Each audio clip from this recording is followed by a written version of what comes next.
il y a plus de 100 millions d'années, les Alpes sont nées.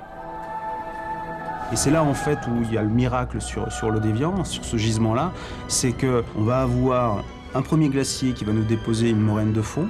Ensuite suit une période de réchauffement qui fait qu'on a la constitution plutôt de sédiments perméables. Un autre glacier en fait va recouvrir d'une moraine toutes ces deux couches en fait qui ont été déposées. Mais chose extraordinaire, vu que le lac Léman a une forme de croissant, ce glacier-là ne va pas éroder ce qui a été déposé précédemment. Résultat, on va avoir deux couches de moraine qui vont encadrer en fait une couche de sable, de matériaux plutôt perméables, dans lequel va naître justement l'eau d'Évian. Par conséquent, on est dans une situation qui se trouve qu'à Évian, on a quelque chose qui est en termes hydrogéologiques assez extraordinaire.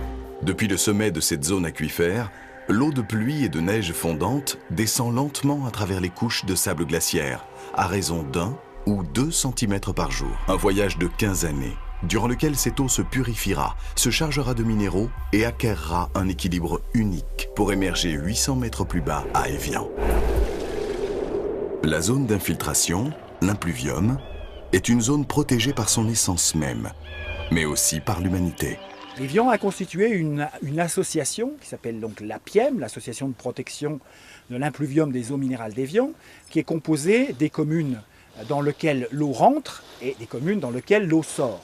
Donc progressivement, on a été amené à changer des itinéraires culturaux, des façons de travailler et tout simplement des comportements. Sur la partie, on va dire, protection, être sûr que cette eau-là, en fait, bénéficie des mêmes qualités et mêmes quantités, on a cette responsabilité. Cette association, en fait, elle est basée sur cette notion de patrimoine. On a mis en place avec Évian des partenariats qui se révèlent tous les jours plus pertinent. On a fait, je pense, une œuvre de pionnier avec Danone sur cet aspect-là, et aujourd'hui, le présent nous donne raison.